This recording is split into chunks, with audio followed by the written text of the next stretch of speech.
বন্ধুরা আরও একটি নতুন ক্লাসে তোমাদের সকলকে আরও একবার স্বাগত জানাই। আজকের ক্লাসে আমি একাদশ শ্রেণী অর্থাৎ ক্লাস 11-এর রাষ্ট্রবিজ্ঞান দ্বিতীয় সেমিস্টারের দ্বিতীয় অধ্যায়, যার নাম জাতি ও জাতীয়তাবাদ, এই অধ্যায় থেকে বেশ কিছু গুরুত্বপূর্ণ 2 নম্বরের প্রশ্ন নিয়ে আমি আলোচনা করব। তোমাদের পরীক্ষা সামনেই এগিয়ে এসেছে, তো এখন তোমাদের চূড়ান্ত প্রস্তুতির সময়। তো এই সময় আমি বেশ কিছু শর্ট কোশ্চেন নিয়ে আমি আলোচনা করে দিচ্ছি। এগুলো তোমরা পরীক্ষায় আগে পড়ে যেতে পারো এবং অবশ্যই তোমরা এই নোটসগুলো নোট ডাউন করে নাও।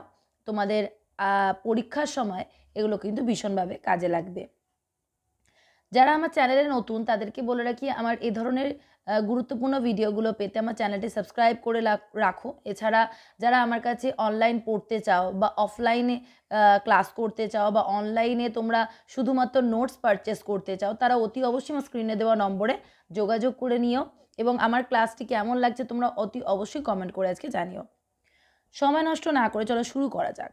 আজকে প্রথম প্রশ্ন, জাতীয় জনসমাজ বলতে কি বোঝো?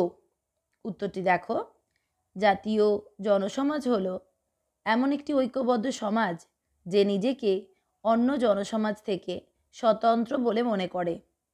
জাতীয় জনসমাজকে অনেকে রাজনৈতিক চেতনা সম্পন্ন জনসমাজ বলে মনে করেন। জন স্টুয়ার্ট মিলের মতে জাতীয় জনসমাজ হলো রাজনৈতিক চেতনা সম্পন্ন জনসমাজ। পরবর্তী প্রশ্ন, জাতি কাকে বলে? উত্তরটি দেখো, জাতীয় জনসমাজের মধ্যে যখন রাজনৈতিক চেতনার গভীরতা পরিলক্ষিত হয় তখন সেই জাতীয় জনসমাজকে জাতি বলা হয়। লর্ড ব্রাইসের মতে রাজনৈতিকভাবে সংগঠিত বহিঃশাসন থেকে মুক্ত অথবা মুক্তিকামী একটি জনসমাজকে জাতি বলা হয়। চলে আসছে আমাদের পরবর্তী প্রশ্নে, জাতীয়তাবাদ কাকে বলে? জাতীয়তাবাদ কাকে বলে? উত্তরটি দেখো, ধর্মাচার, সংস্কৃতি, বংশ প্রভৃতি ক্ষেত্রে ঐক্যের ভিত্তিতে যখন একটি নির্দিষ্ট জনসমষ্টি নিজেদের মধ্যে গভীর একাত্মবোধ অনুভব করে তখন তাদের মধ্যে জাতীয়তাবোধের সৃষ্টি হয়েছে বলে মনে করা হয়। এই জাতীয়তাবোধের সঙ্গে দেশপ্রেম মিলিত হয়ে যখন তা একটি রাজনৈতিক আদর্শ হিসাবে গড়ে ওঠে তখন তাকে জাতীয়তাবাদ বলে। জাতীয়তাবাদ একটি মানসিক অনুভূতি। এই প্রশ্নগুলো প্রত্যেকটি তোমাদের পরীক্ষার জন্য ভীষণ গুরুত্বপূর্ণ প্রশ্ন। তোমরা প্রত্যেকে অতি অবশ্যই এগুলো কিন্তু নোট ডাউন করে নিও। যারা আমার কাছ থেকে নোটস পারচেস করতে চাইছো, একদম লাস্ট মিনিট, একদম পরীক্ষা এসে গেছে, এই সময় যারা নোটস নিয়ে শুধুমাত্র পড়াশোনা করতে চাইছো তারা অতি অবশ্যই স্ক্রিনে দেওয়া নম্বরে যোগাযোগ করো। পরবর্তী প্রশ্নে চলে আসছে আমাদের 4 নম্বর প্রশ্ন, হায়েস জাতীয়তাবাদের কি সংজ্ঞা দিয়েছেন? উত্তরটি দেখো, জাতীয়তাবাদের সংজ্ঞা দিতে গিয়ে হায়েস বলেছেন, জাতীয়তাবাদ বলতে এমন ব্যবস্থাকে বোঝায় যেখানে জনসমাজ ও দেশপ্রেমের মধ্যে সমন্বয় সাধিত হয়।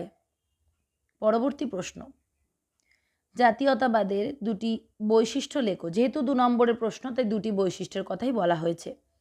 এছাড়া আমার যে বড় প্রশ্নগুলো আছে সেখানে আমি এই ধরনের বৈশিষ্ট্যগুলোর কথা লিখে দিয়েছি। বড় বড় প্রশ্নে অনেকগুলো বৈশিষ্ট্য আছে, তোমরা পছন্দ মতন সেই বৈশিষ্ট্যগুলোও যে কোনো দুটো লিখতে পারো। জাতীয়তাবাদের দুটি বৈশিষ্ট্য লেখো।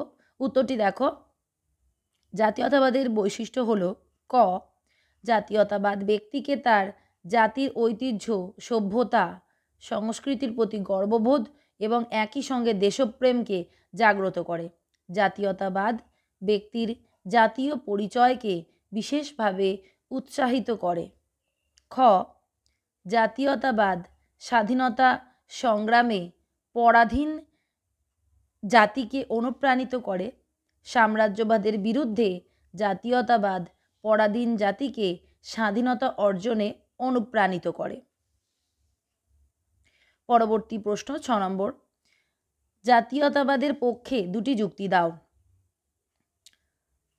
উত্তরটি দেখো, ক, জাতীয়তাবাদ জাতির জীবনের একটি মহান আদর্শ। জাতীয়তাবাদ জাতিকে ঐক্যবোধে একাত্ম করে, দেশপ্রেমে উদ্বুদ্ধ করে ও আত্মত্যাগে প্রেরণা যোগায়, যা জাতির সর্বাঙ্গীন বিকাশের সহায়ক। আদর্শ জাতীয়তাবাদ পৃথিবী থেকে সাম্রাজ্যবাদ ও উপনিবেশিকতাবাদের অবসান ঘটিয়ে গণতন্ত্রের পথকে প্রশস্ত করে। পরবর্তী প্রশ্ন, জাতীয়তাবাদের বিপক্ষে দুটি যুক্তি দাও। উত্তরটি দেখো, জাতীয়তাবাদের বিপক্ষে দুটি যুক্তি হল ক, উগ্র জাতীয়তাবাদ মানব সভ্যতার শত্রু। উগ্র জাতীয়তাবাদের কারণে বিশ্বের জাতি রাষ্ট্রগুলির মধ্যে বহু যুদ্ধ সংগঠিত হয়েছে। ইউরোপের বিকৃত জাতীয়তাবাদ তথা জার্মানি ও ইতালির উগ্র জাতীয়তাবাদই ছিল, এখানে হস্যই হবে, উগ্র জাতীয়তাবাদই ছিল প্রথম ও দ্বিতীয় বিশ্বযুদ্ধের অন্যতম কারণ। এটা আমাদের জাতীয়তাবাদের বিপক্ষে একটা যুক্তি। পরবর্তী যুক্তিটি দেখো, উগ্র জাতীয়তাবাদ ব্যক্তির অধিকার ও স্বাধীনতার ক্ষেত্রকে সংকুচিত করে গণতন্ত্রের ভিতকে দুর্বল করে থাকে। সর্বপ্রকার বিরোধী মতামতকে এখানে কঠোর হাতে দমন করা হয়। পরবর্তী 8 নম্বরের প্রশ্ন আমরা চলে আসছি, আন্তর্জাতিকতাবাদ কাকে বলে? ভীষণ গুরুত্বপূর্ণ প্রশ্ন, প্রত্যেকটি প্রশ্ন ভীষণ গুরুত্বপূর্ণ প্রশ্ন। ইউটিউবে তো এত প্রশ্ন একসাথে আনা যায় না, একটা লিমিটেড টাইমের মধ্যে আমি দিতে হয়, তো সেক্ষেত্রে এত প্রশ্ন আমি আনতে পারছি না। মোটামুটি আমি তো চেষ্টা করব তোমাদের জন্য গুরুত্বপূর্ণ প্রশ্নগুলো দেওয়ার। যারা আমার কাছ থেকে নোটস পারচেস করতে চাইছো তারা অতি অবশ্যই যোগাযোগ করে, এছাড়া যারা অনলাইন ক্লাসে যুক্ত হতে চাইছো, অনলাইন ক্লাসে এখনও অ্যাডমিশন চলছে, অ্যাডমিশন চলবে এখনও, কারণ হচ্ছে তোমাদের শেষ মুহূর্তে এখনও অনেকেই তোমরা কিছু রেডি করে উঠতে পারোনি, তাদের জন্য এখনও অ্যাডমিশন চলছে।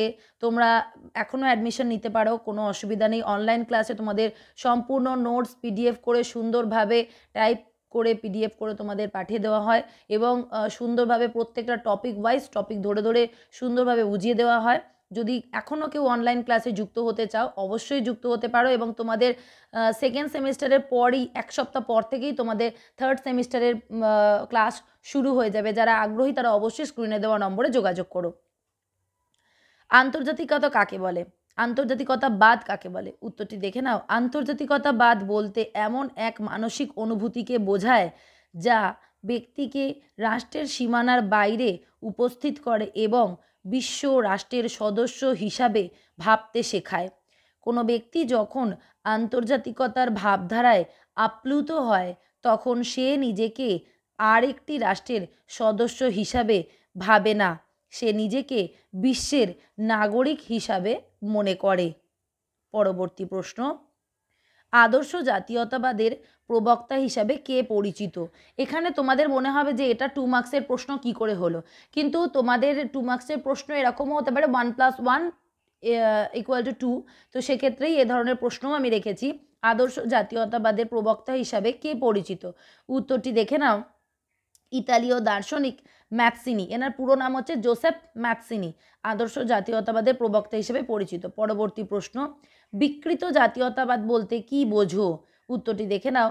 জাতীয়তাবাদ আদর্শ ভ্রষ্ট হয়ে সংকীর্ণ স্বদেশিকতায় পরিণত হলে তা ক্রমে উগ্র জাতীয়তাবাদ বা বিকৃত জাতীয়তাবাদে রূপান্তরিত হয়। এই উগ্র জাতীয়তাবাদ বা বিভিন্ন জাতির মধ্যে হিংসা, ঘৃণা, বিদ্বেষের সম্পর্ক সৃষ্টি করে, সাম্রাজ্যবাদ তথা যুদ্ধকে ইন্ধন যোগায়, বিশ্ব শান্তি নষ্ট করে এবং বিশ্বের সভ্যতাকে ধ্বংস করে।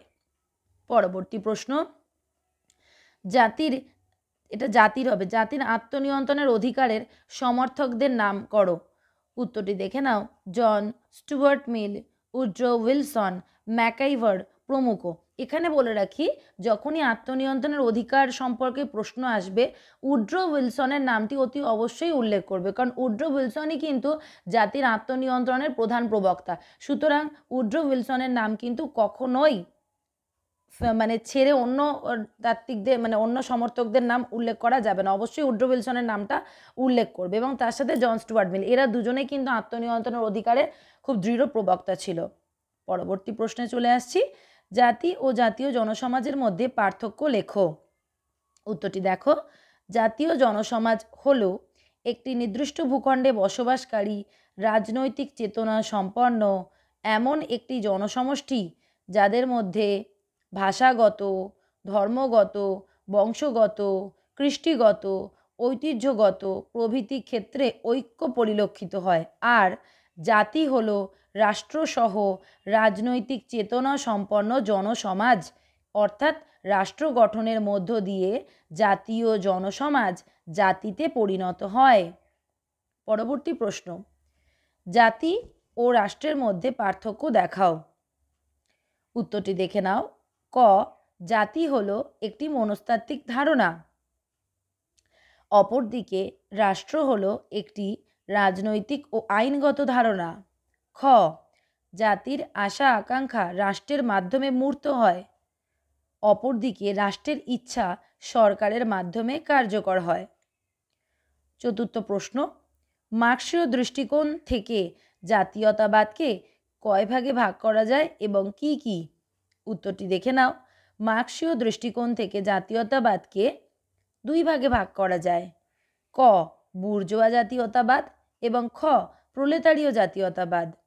পরবর্তী প্রশ্ন, বুর্জোয়া জাতীয়তাবাদ কাকে বলে? উত্তরটি দেখে নাও।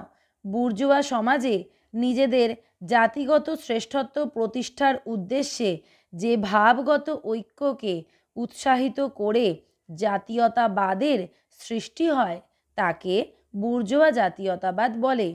বুর্জোয়া জাতীয়তাবাদে উগ্র দেশপ্রেম এবং জাতিগত শ্রেষ্ঠত্বের কথা প্রচার করা হয়। আজকে এই 15টি প্রশ্ন নিয়ে আমার ক্লাস শেষ হচ্ছে। পরবর্তী ক্লাসে আরও গুরুত্বপূর্ণ প্রশ্ন নিয়ে আলোচনা করা হবে এবং পরিশেষে আবার একবার বলে রাখি, যারা আমার অনলাইন ক্লাসে যোগ দিতে চাও এবং আমার থেকে নোটস পারচেস করতে চাও তারা অতি অবশ্যই স্ক্রিনে দেওয়া নম্বরে সত্বর যোগাযোগ করো। ধন্যবাদ।